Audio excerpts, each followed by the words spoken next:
Boa noite. Boa noite. Dilma e Aécio trocam acusações em debate quente na TV. A presidente passa mal e precisa se sentar após queda de pressão.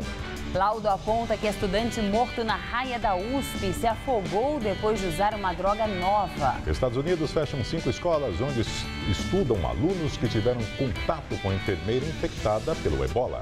E o governo paulista estuda um novo bônus para estimular a economia de água.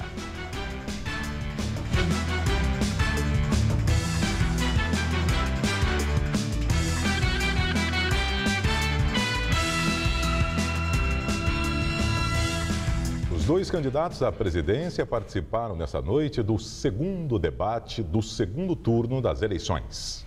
Dilma Rousseff, candidata à reeleição pelo PT, e Aécio Neves, do PSDB, elevaram o tom e trocaram muitas acusações.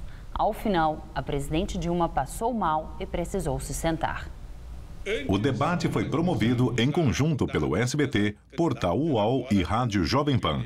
Dilma Rousseff e Aécio Neves passaram cerca de 1h30 trocando críticas diretas e muitas vezes agressivas. A discussão dos programas de governo ficou em segundo plano diante do fogo cruzado. Foram 3 blocos. No último, Dilma e Aécio trocaram acusações pessoais em tom mais elevado. Um acusou o outro de mentiroso. Após o encerramento do debate, a presidente Dilma passou mal durante uma entrevista. Eu não... A senhora está se sentindo mal? Não. Vamos começar. Eu estou me sentindo mal. Ela disse ter tido uma queda de pressão e precisou se sentar. Segundo a assessoria de Dilma Rousseff, a queda de pressão aconteceu porque a presidente não teria se alimentado direito antes do debate. Ela passa bem e não serão necessários exames complementares. Antes do debate, os dois candidatos cumpriram agenda em São Paulo. Aécio Neves comparou o marqueteiro de Dilma Rousseff ao ministro da propaganda nazista. Durante a entrevista coletiva, Aécio Neves voltou a citar as denúncias de corrupção envolvendo a Petrobras. Hoje você abre os jornais, de novo, novas e gravíssimas denúncias de corrupção. Agora em relação ao Comperj no Rio de Janeiro, envolvendo a mesma Petrobras, outras denúncias envolvendo o tesoureiro do partido. Fatos que, pelos números das pesquisas divulgadas ontem, não alteraram as intenções de voto. Aécio e Dilma Rousseff continuam tecnicamente empatados, como na semana passada. Nos bastidores, a equipe de Aécio teria ficado decepcionada. A expectativa era abrir alguns pontos na dianteira, ainda mais depois das declarações de apoio da família de Eduardo Campos e de Marina Silva no fim de semana, que também não mostraram efeito sobre o eleitorado. Pelo contrário, cresceu a quantidade de eleitores que disseram que não votariam em Aécio de jeito nenhum. A rejeição do tucano aumentou 4 pontos percentuais em relação à semana passada e chegou a 38%. Dilma Rousseff tem 42%. Ambos, portanto, estão empatados na margem de erro. Aécio Neves voltou a reclamar dos ataques da campanha petista e comparou o marqueteiro da campanha de Dilma ao ministro da propaganda de Hitler. Que, na verdade, me parece discípulo de Goebbels, né, o ministro da informação nazista de Hitler, né, que dizia que uma mentira repetida mil vezes se transforma numa verdade, mas aqui eu não vou deixar que isso aconteça. Já Dilma Rousseff comentou o artigo da revista britânica Economist, que declarou apoio a Aécio Neves. Dilma disse se tratar de uma manifestação do sistema financeiro internacional. Com mais de 2 horas de atraso, a presidente Dilma Rousseff falou sobre os planos de seu governo para a educação, caso ganhe a eleição. Nós temos um grande desafio do país, para o qual nós teremos de usar os recursos do pré-sal, que é garantir educação de tempo integral, de qualidade para todas as crianças, não só em todas as escolas, mas para todas as crianças do Brasil. Com isso, nós de fato teremos estruturado o ensino, a base do ensino brasileiro. Em cima da hora, para um compromisso, Dilma respondeu a apenas uma pergunta dos jornalistas, repercutindo o artigo da revista britânica The Economist, publicado hoje. A revista diz que os brasileiros deveriam abandonar Dilma e eleger Aécio Neves, do PSDB. A revista diz que o governo petista conquistou avanços sociais, mas que a economia brasileira estagnou e citou as denúncias de corrupção na Petrobras. Em sua resposta, Dilma comentou a posição política da publicação. Olha, eu acho que as revistas do mundo inteiro, como as nacionais, têm todo o direito de tomar sua posição política e levá-la ao conhecimento dos seus leitores. Não vejo nenhuma... Agora, sei qual é a filiação da The Economist. Todo mundo sabe disso. Ela é uma revista muito ligada ao sistema financeiro internacional.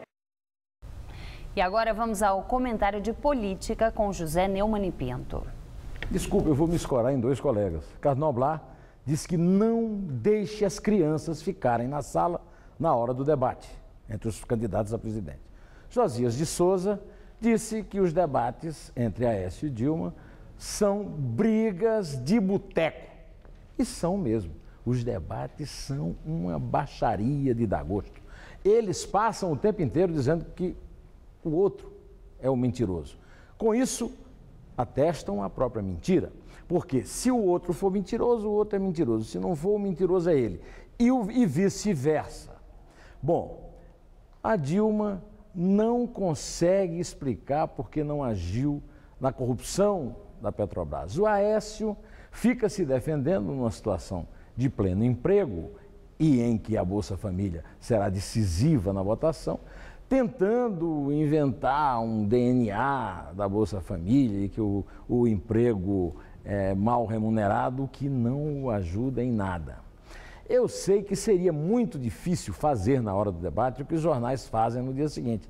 Páginas e páginas são gastas para mostrar em que eles mentiram. O ideal seria que os organizadores do debate fornecessem esse serviço em tempo real aos telespectadores. Está mentindo, não é assim. Mas isso não é possível, até porque não está nas regras que são pré-estabelecidas pelos assessores dos candidatos. Pois é, eu então tenho aqui uma sugestão a fazer. Porque, a partir dos próximos debates, os responsáveis das empresas de comunicação que promovem esses debates não instalam detectores de mentira nos dois candidatos. E aí o telespectador e o ouvinte do rádio seria informado na hora. Está mentindo. Ora, eles estão disputando a presidência da República. Não é um jogo de palitinho. Então, é fundamental que o eleitor saiba que ali tem muita mentira e acusação falsa em jogo.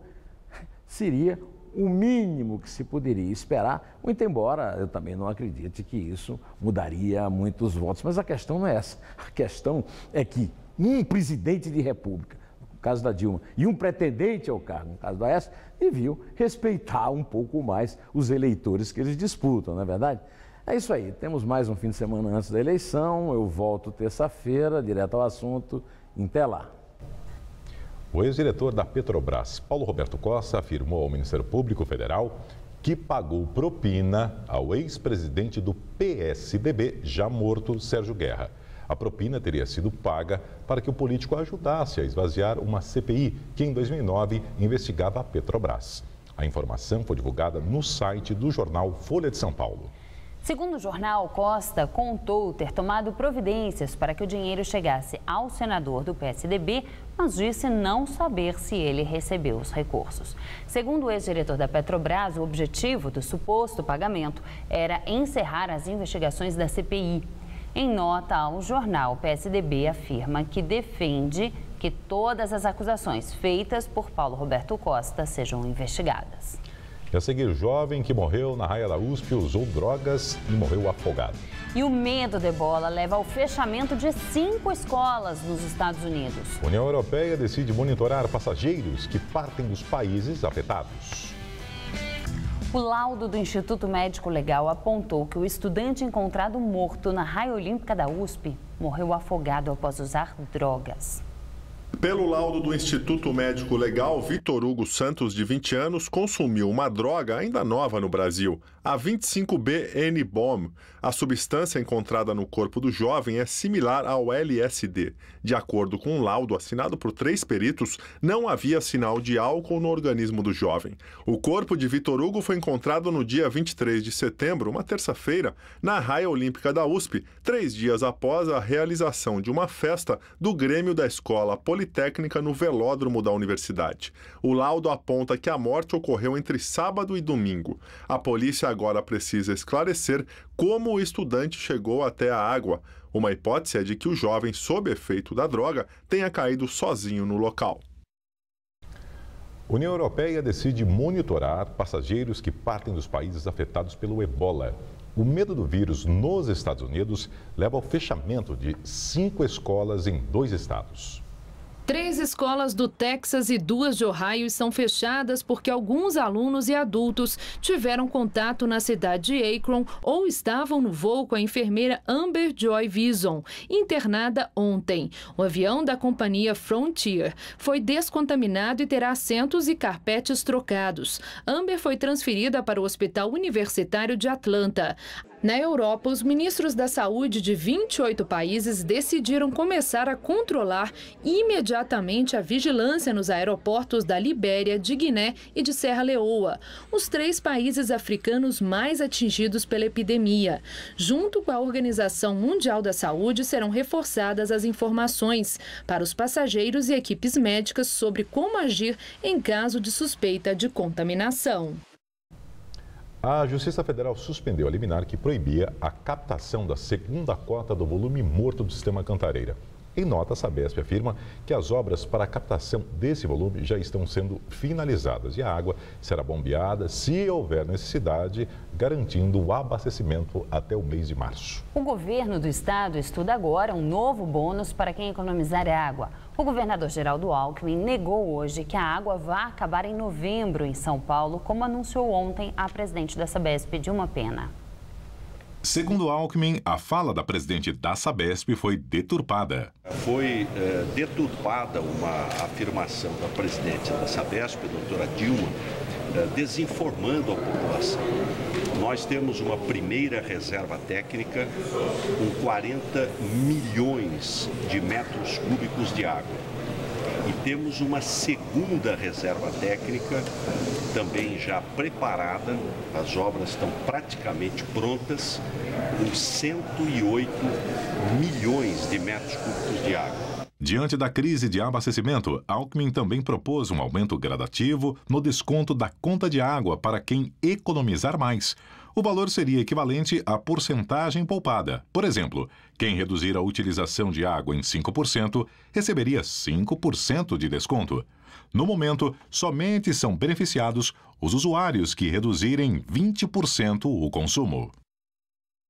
Os próximos dias serão de sol forte aqui na capital paulista. No final de semana, pode haver novo recorde de calor na cidade. Mas a aproximação de uma frente fria aumenta a possibilidade de chuva a partir de domingo. Vamos ver em detalhes a previsão com Luciana Magalhães. A sexta-feira será de sol forte e calor em todo o estado. Mas o rápido aquecimento e a umidade provocam pancadas de chuva pontuais no Vale do Ribeira. Nas outras áreas, o ar seco continua. No centro-oeste, máxima de 41 graus em Votuporanga. No norte paulista, máxima de 35 graus em Franca. E na faixa leste, máxima de 36 graus em Campinas. Na Grande São Paulo, o tempo fica firme e é bom paulistano se proteger do sol, pois o nível de índice UV, que pode provocar câncer de pele, estará em um nível extremo. Aqui na capital, tanto na sexta quanto no sábado, tempo firme com máximas de 34 e 36 graus. E no domingo podem ocorrer pancadas de chuva à tarde com máxima de 35 graus. A edição das 10 do Jornal da Gazeta termina aqui. Boa noite. Vem aí, Rony Fon e o Todo Seu. Boa noite e até amanhã. Conheça os badalados Food Trucks com Hoje Tem. Logo mais, 11h30 da noite. Assista agora, Todo Seu.